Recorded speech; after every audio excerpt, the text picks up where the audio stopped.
Das Biest scheint weg zu sein, könnte aber jederzeit zurückkommen. Wir müssen weiter.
Nett.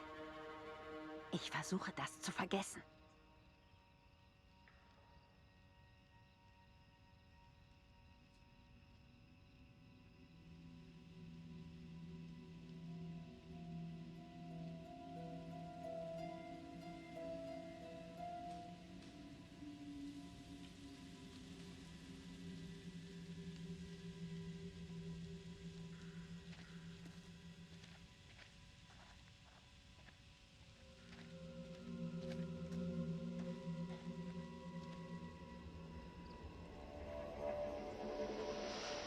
Was ist das?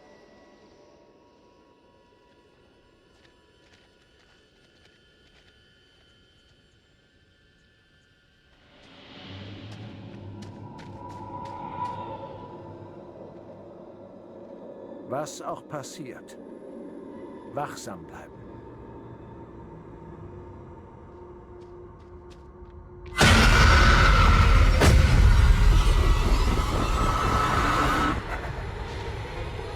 Solange ihr lebt, ist niemand in Little Hope sicher, Joseph. Drum müsst ihr sterben. Selbst euer Weib Amy machtet ihr zu einer Teufelsbuhle. Verdammt mich euch! Doch wagt es nicht, meine Frau zu schmähen. Ihr widersetzt euch noch? Ich muss euch den Teufel austreiben, um uns zu schützen. Oh, wen schützt ihr schon?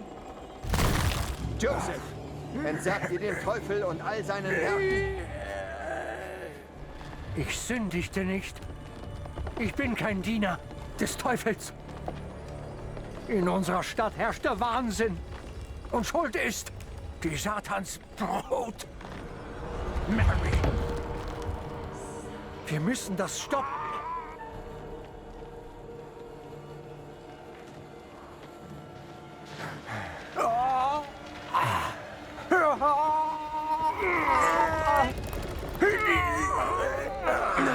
Kommt schon, helft mir!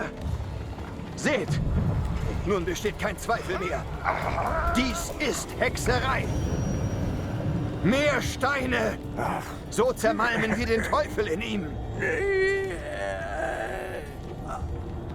Zaudert nicht! Das Schicksal von Little Hope hängt davon ab.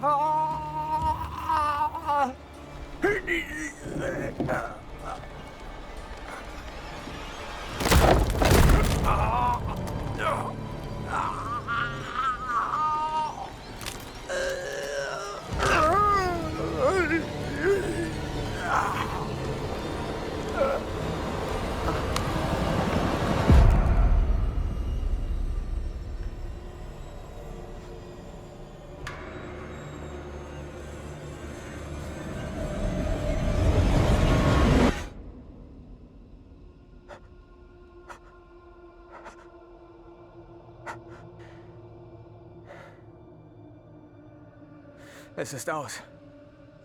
Wir entkommen diesem Albtraum nicht. Wir haben nicht mehr viel Zeit. Zeit für was? John, was machst du da? Ich lauf nicht mehr weg! Wird Zeit, Taylor und Daniel zu rächen! Bist du verrückt? Wir müssen weg!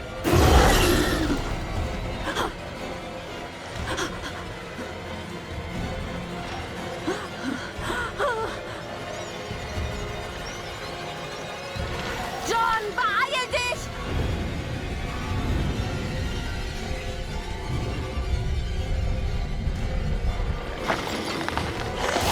Komm her, du Biest, trau dich!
Tut das weh, Drecksvieh?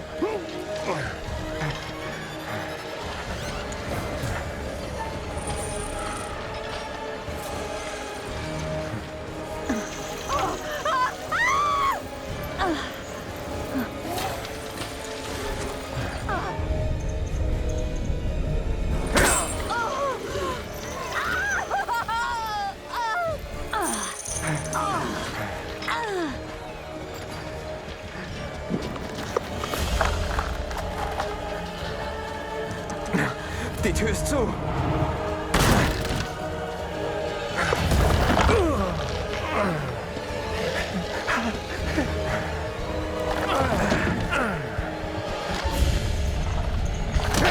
Los, hier rein!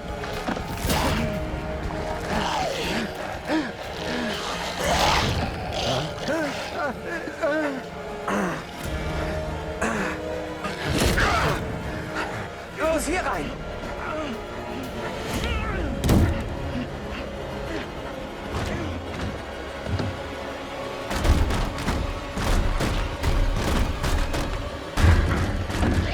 Wir müssen weg!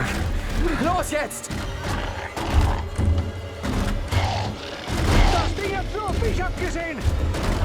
Weg hier jetzt! Ich halte es auf! Das musst du nicht tun! Lauf weg, bitte! So bin ich auch entkommen! Das ist dämlich! Du musst da weg!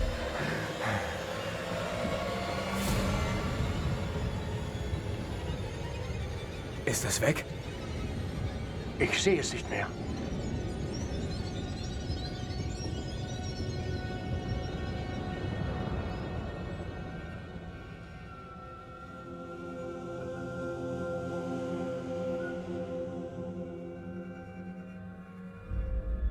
Wo verdammt sind wir jetzt? Sieht aus, als wäre es abgebrannt. Hier stimmt was nicht. Ja und? Das kennen wir doch schon.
Das müsst ihr euch anschauen. Angel und ich verheiratet? Das macht immer weniger Sinn.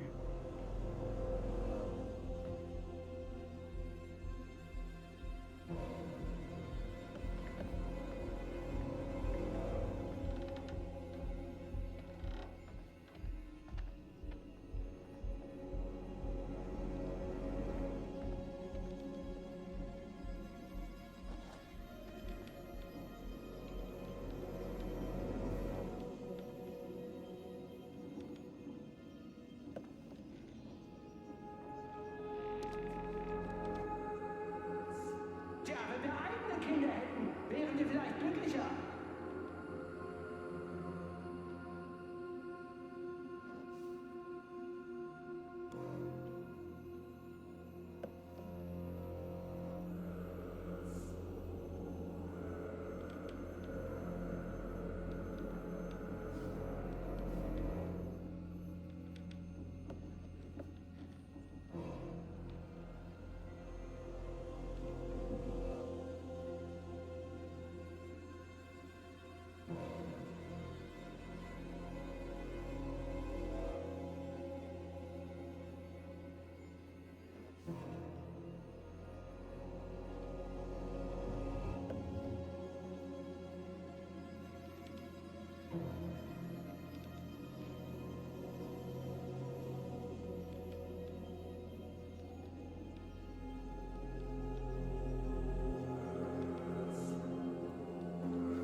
Hörst du das? Ich hör's. Ist sicher die Kleine. Suchen wir sie.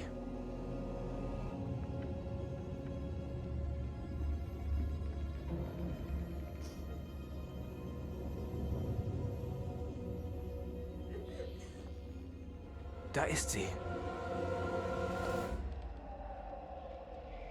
Bleib hier.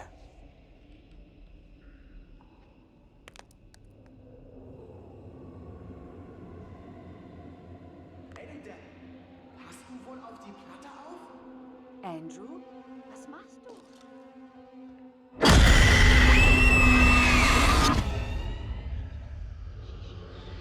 Er weiß, dass ich dem Richter alles beichten wollte. Nein, halt. Schütze mich. Oh, bitte. Hier stimmt irgendwas nicht. Ich versichere den hier Versammelten, dass der Teufel unsere Stadt verlassen wird. Mit Gottes Gnade wird Little Hope obsiegen. Ihr habt mein Wort. Dieses Gericht tagt eilig, aber aus gutem Grund. Wenn wir Little Hope endlich von der Saat des Bösen befreien wollen, müssen wir rasch handeln. Ich klage dich, Mary, als Hexe an. Was sagt ihr, Reverend?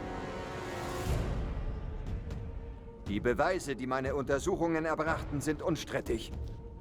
Mary nutzt die Puppe, um den Teufel anzurufen und ihm zu dienen. Dieses Kind hat uns genarrt mit ihrer falschen Unschuld. Ob dieser Puppe wurde zu Unrecht Tabitha angeklagt. Gehörte die Puppe doch nur Mary und Mary allein. Sie ließ die Hinrichtung ihrer Schwester geschehen und wohnte ihr schweigend bei. Das ist nicht wahr. Ihr lügt. Nun bezichtigt dieses Kind, diese Satansbrut in ihrer Tollheit mich, einen Mann Gottes der Falschheit.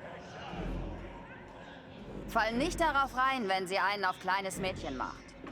Sie mag nur ein Kind sein, will uns aber nichts Gutes. Sie ist bösartig. Es war nie meine Absicht, der Stadt zu schaden. Oder den Bürgern. Könnt ihr mir helfen? Was kann ich tun? Ich würde es aufhalten, wenn ich könnte, aber... Nun, da es ihr an den Kragen geht, Ich weiß ersucht nicht diese wie. Teufelin erneut die Hilfe ihres Meisters. Ich erbitte Gnade. Helft mir in meiner Not. Ich brauche euren Rat. Mary allein. Und es ist des Teufels Werkzeug. Es liegt doch auf der Hand, dass hier was faul ist. Etwas Böses lauert hier. Zweifellos herrscht das Böse in Little Hope. Dunkelheit vergiftet unsere Herzen. Alle, die heute hier versammelt sind, wissen wohl, dass der Teufel in unserer Mitte weilt.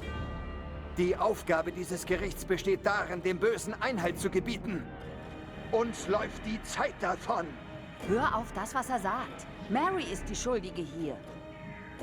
Wie soll ich entscheiden?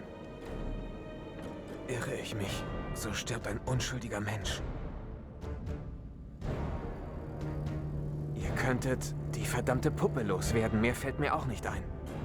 Zerstört sie und die Puppe muss vernichtet werden. Vielleicht sind wir dann frei. Sie ist der Grund für Marys Gebaren. Sie hält sie fest im Griff. Zerstört die Puppe und der Teufel wird von ihr lassen. Sie wird wie neu sein, ein unschuldiges Kind. Reverend, verbrennt die Puppe, zerstört sie. Handeln wir nicht zu schnell. Das Mädchen muss für ihre Fehltaten Stellt büßen. meine Autorität nicht in Frage. Gehorcht mir!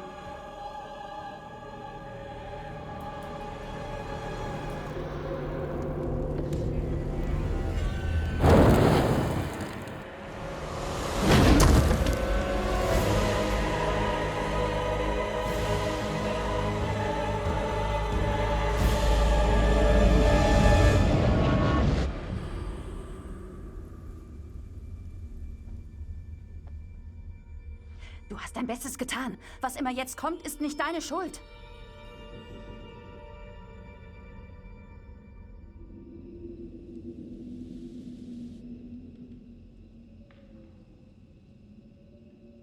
Ist es echt vorbei? Das war ein Fehler. Das mit Mary war falsch. Es war richtig so. Du konntest nicht ahnen, was da passieren wird. Lass uns verschwinden.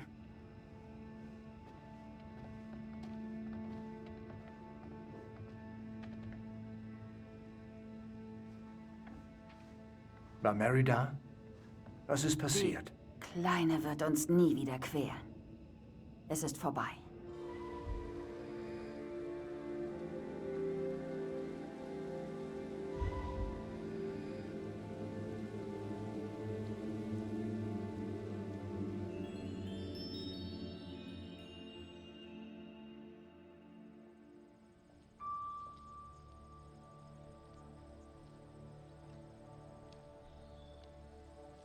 Hey! Tut mir leid. War ja nicht deine Schuld. Wir haben beide in den letzten Jahren viel durchgemacht.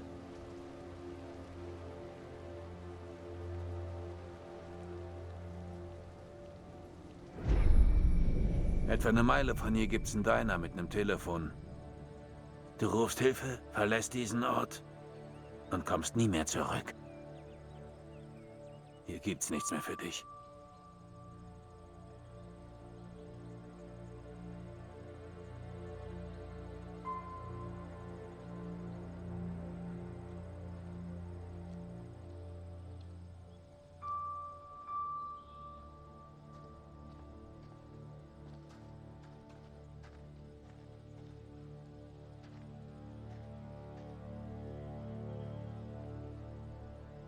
Tut mir leid, was ihr heute wegen mir durchgemacht habt.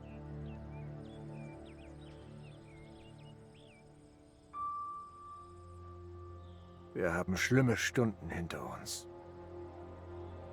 Und du besonders. Das wird mich ewig verfolgen. Du bist nicht allein. Mach dich nicht so Es war fertig. für uns alle Das weißt du schlimm. doch. Endlich kommen wir von hier weg. Tragischer Unfall.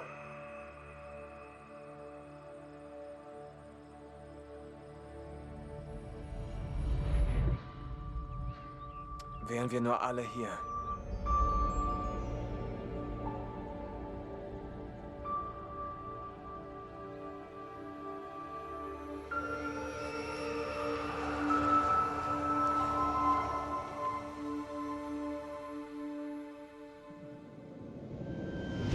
Wir leiten den Verkehr durch Little Hope um.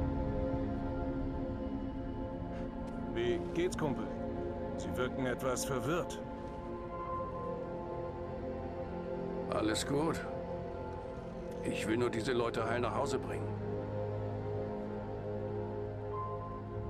Ein kurzer Umweg wird sie wohl nicht groß stören.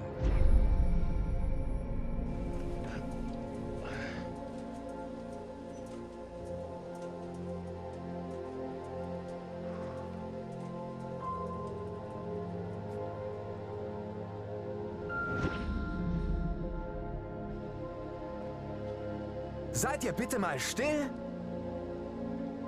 So kommen wir nicht weiter und finden auch keine Hilfe.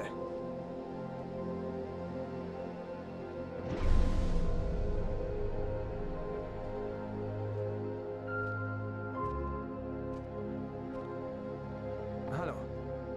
Wie geht's? Sorry. Haben Sie unseren Busfahrer gesehen? Was? Er ist weg.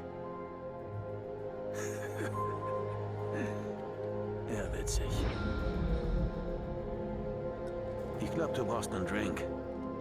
Danke, lieber nicht. Ich brauche einen klaren Kopf.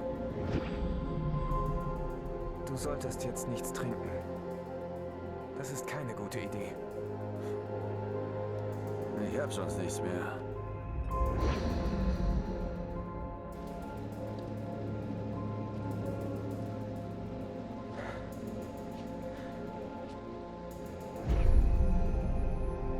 Was zur Hölle ist da drin los? Hau ab, verdammt! Vorher will ich dir ins Gesicht sehen. Jetzt lass mich rein. Hey! Ich glaube, er kapiert den Ernst der Lage nicht.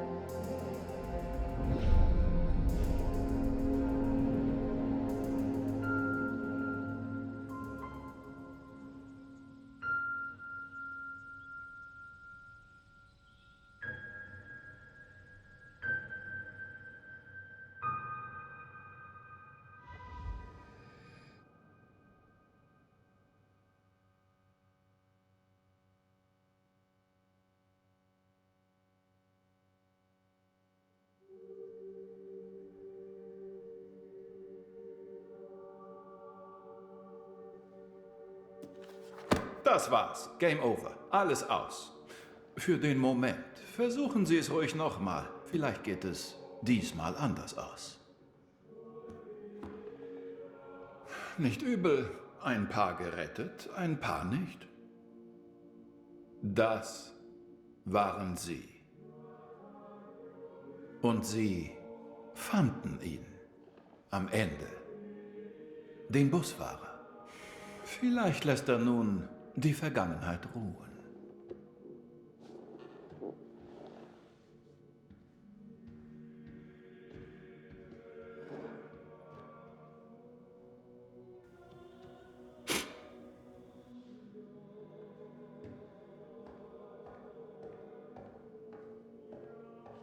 Auf Wiedersehen. Vielleicht im Südpazifik oder der Wüste Arabiens oder ganz woanders. Doch wir sehen uns wieder. Zumindest noch einmal.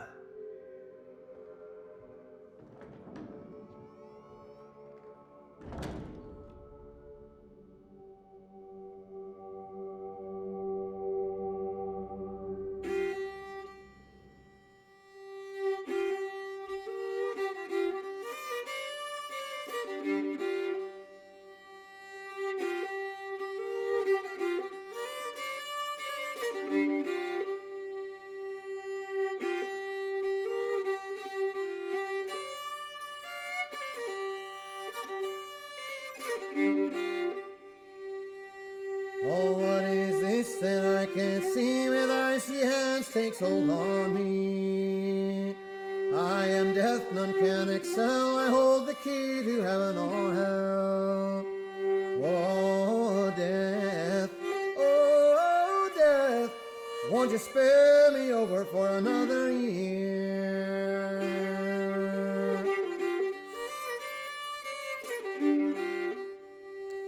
Oh, I have come to get your soul, to leave your body and leave it cold, to drop the flesh right off in your frame. The earth and worms both have their claim. Oh, death, won't you spare me over for another year?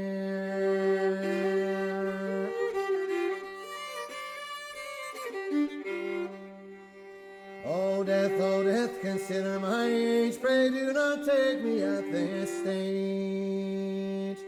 My wealth is all at your command, and you but move your icy hand. Oh, death, won't you spare me over for another year?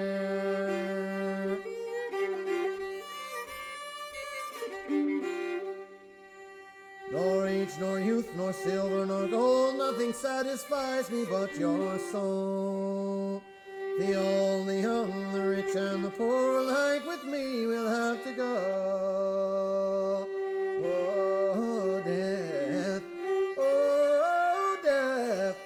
won't you spare me over for another year?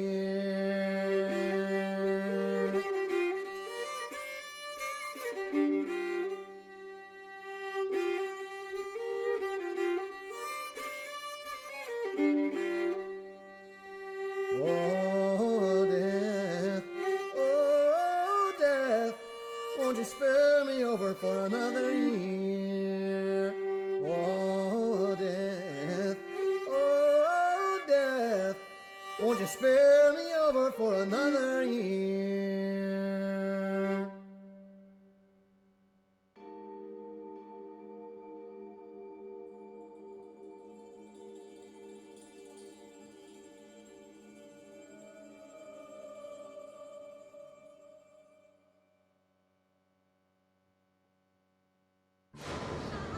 You believe in God?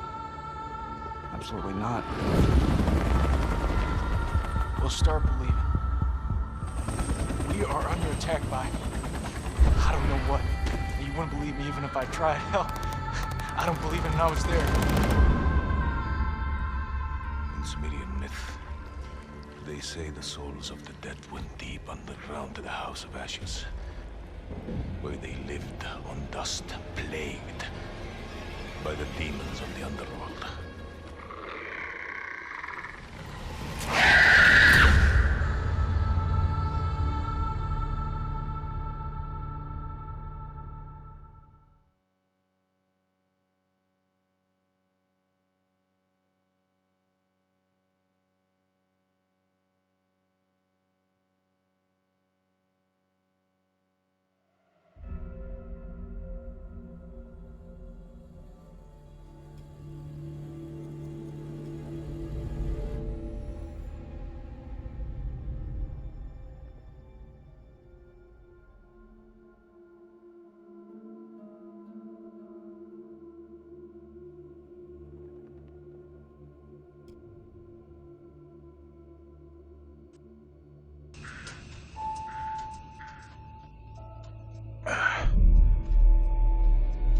Where are we? What happened? The bus crashed. We're okay, though. Just shaken up. I don't remember being in any crash.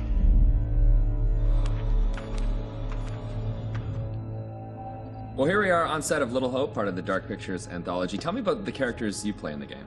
Yeah, very exciting. I play Andrew, who is a student on this trip to the town of Little Hope. You know this place? No. I mean, I don't think so. I also play Anthony and I play Abraham, all existing at different time periods in different places. Is it tough to balance it all and to kind of jump back between these characters as you go through it? A little bit. I've had a lot of help along the way, and we've been able to, for the most part, separate the three different guys. We have an amazing accent coach on set at all times, so she keeps me in check and puts me on the right part of the map when I stray too far. Only the devil could create a demon who so resembles me. We do look alike, which I agree is pretty damn weird. How tough is it for you to separate that and balance it all? Yeah, it's interesting. Andrew, being the character that I embody for most of the time, was a little bit easier for me. I related to him naturally. He's this socially awkward, repressed student, and I certainly as a student was pretty socially awkward and repressed, so I could relate to him a great deal. You seem uncomfortable around kids your own age. This trip is actually my first time away from home. We picked a real beauty. Yeah, well, if I ever make it back, I'll sure have something to talk about. The other character, Anthony, is slightly more immature, comes from a big family. I can also relate to that. And dealing with the family dynamic and playing that sibling friction was also something that I think a lot of people can relate to. And that was fun, another sort of element of the challenge which I really enjoyed. And then there's Abraham, who's the third character that I'm responsible for. We have to stop this. The only madness is right here in this court. And the nice thing that exists in all three of them is this motivation to do good, to do right. And I think all three characters I really had admiration for. They seem to be like morally adept, and it's important to respect, I think, the characters that you play, or at least identify something within them that you respect. And I respected all three of the guys that I played. I know what must be done here.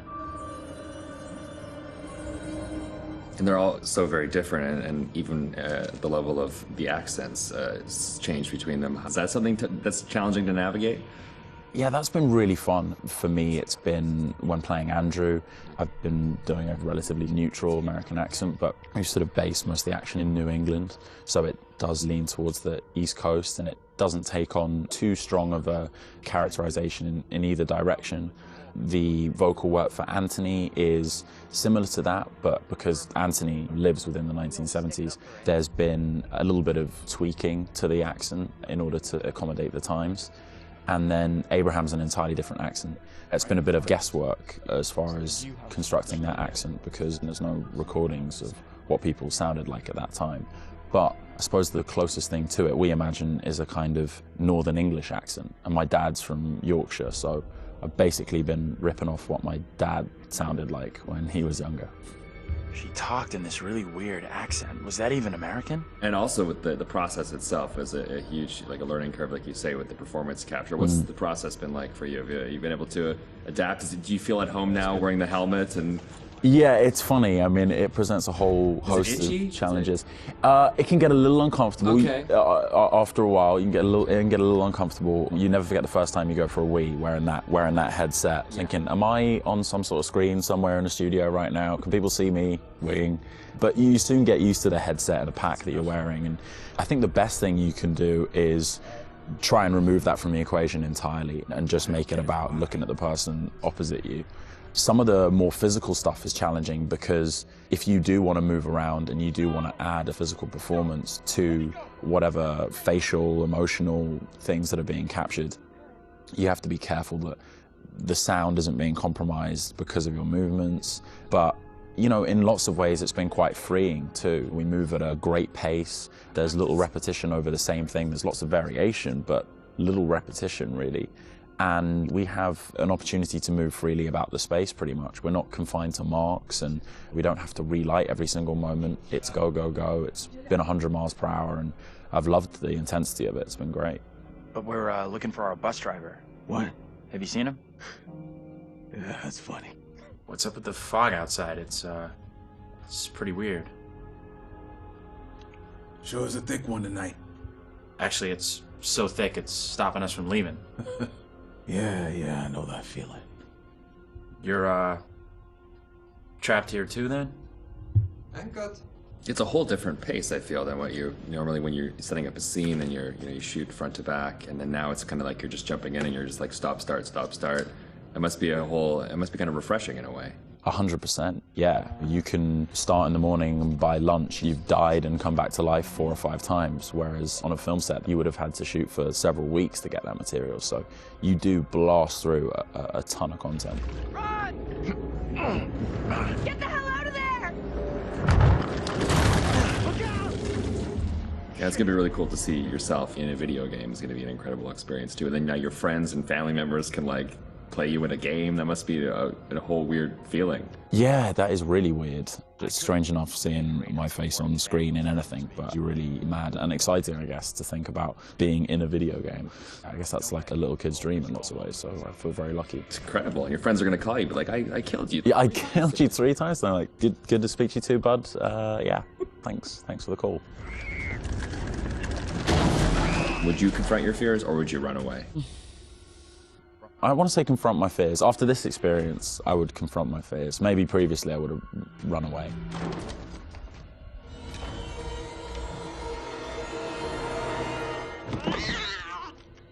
What kind of place is this?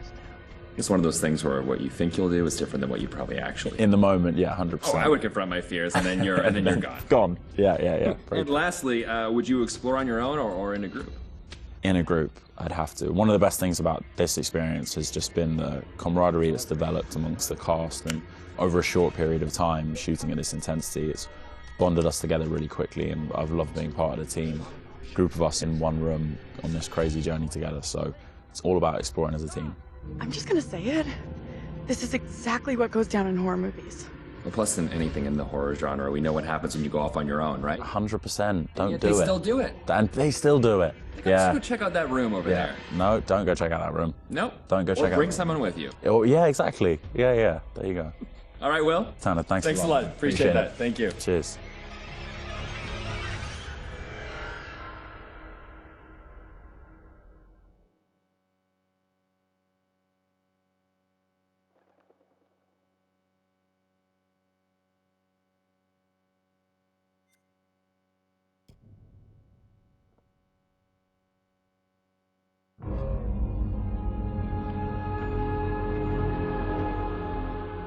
I just saw someone in the woods.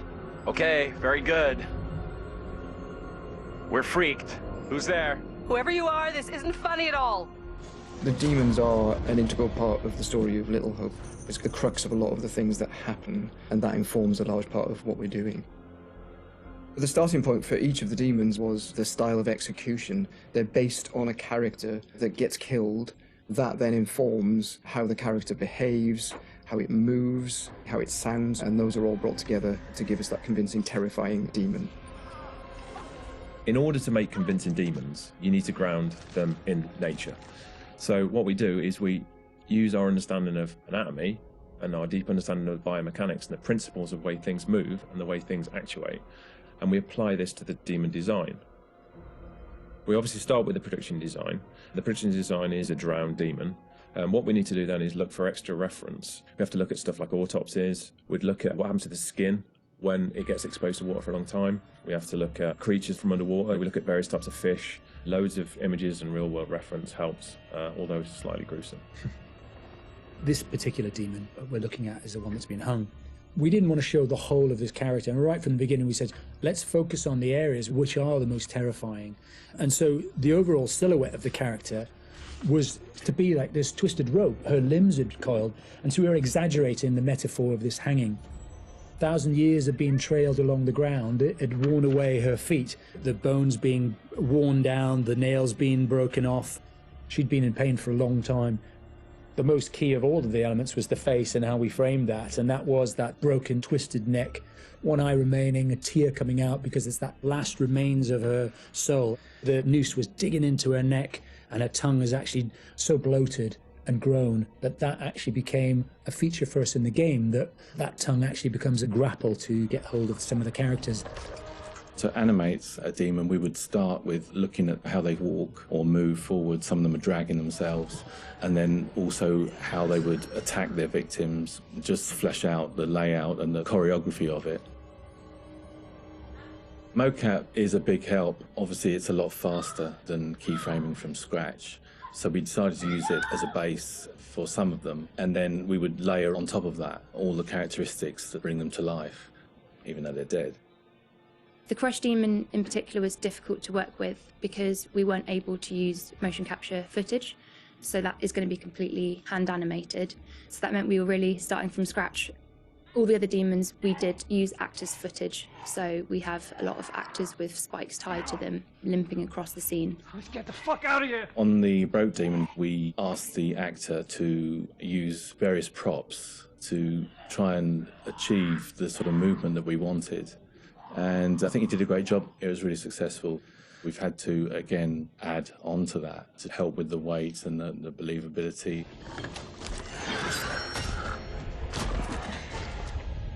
We take our initial cues for the sound of the demons from the visuals, and they look fantastic. But then we have to take the sound of the demons beyond the visuals to give them a really strong otherworldly presence. We need each of the demons to be individually recognizable whilst maintaining that uncomfortable unfamiliarity for the player. So at distance you might hear the chains clanking or the vocal screams. But when you get close up to the demons, you hear lots of detail, the cracking of skin, the creak of the chains, the breaths or the sound of the icky vomit. We really want the player to feel the breath through the sound of the demon on their face. Angela, no! When we're thinking about the camera work for the demons, one thing that was really at the forefront of my mind was trying not to show too much, trying not to lose all restraint, and I think that's a really easy trap to fall into with CG in general, and especially with games that you've got all these monsters that you've built and you've spent a lot of time working on, and it's really easy just to go straight to putting everything on screen. But thinking back to some classic horrors, classic monster movies, a lot of times there the directors had to use a lot of restraint and just show little bits and pieces because they didn't have that kind of budget or that kind of effect to really make it convincing. And there's something about that I really like that I wanted to bring back to Little Hope. So when I was directing the camera team, I asked them to show little bits, little glimpses, a clawed hand here, a shadow on the wall there, the chains rattling, whatever the key characteristics were of that demon. The interesting thing with that is that I think sometimes your imagination as a viewer fills in the blanks in a far more terrifying way than we really could. So we tried to build up that suspense, working up to this big reveal where you finally see full on in the light this thing that's been hunting you down in all its gross, horrific glory. With the demon scenes, lighting definitely had a key part to play as well. It had to work complementary to what we wanted to do with the cameras, but also there's some very specific things you can do with lighting that really lent itself to this task. So one of the big ones was the use of silhouettes. The demons have really interesting form and really interesting shapes. They're very unusual, you know, these humanoid creatures all distorted, and we wanted to use that without revealing too much. So quite often we tried to use backlight in, or the fog that's present all through Little Hope is a really useful tool for silhouettes, as you can have this nice separation with a brighter background and then have the creature dark in the foreground. It was a nice way to make them feel even more gross than they really were. The Little Hope narrative is extremely multi-layered, and the demons not only represent the tortured souls of the characters, but they also represent the psychological trauma that humans can obtain through witnessing traumatic events. So when the game opens in the prologue and the main character is witnessing these traumatic events, we underscore this with really strong male Gregorian choir, which we use later in the game when the demons are attacking, to really strengthen and reference that psychological trauma with the tormented souls of the characters. Run! Now! The broken demon's the most terrifying because of the way it moves. It's really unsettling because you can't anticipate where it's going to go next. All the limbs are breaking and it's all moving in a really erratic way. So if you were to try and escape from it, you wouldn't know where to go because it might go there or it might go over here. So that's the most terrifying in terms of unpredictability, I suppose, and having a deep effect on your psyche. Interestingly, when you work at Supermassive, you get immune to horror. That's one thing I've definitely noticed. The powers of horror somehow get lost in me every time I'm watching a horror movie. I don't get so scared anymore just because I see this stuff every day. But doing those demon scenes, I must admit, even watching them back as they were work in progress, it was always like fairly distressing and fairly horrific. So hopefully some of that comes across in the experience for the player too.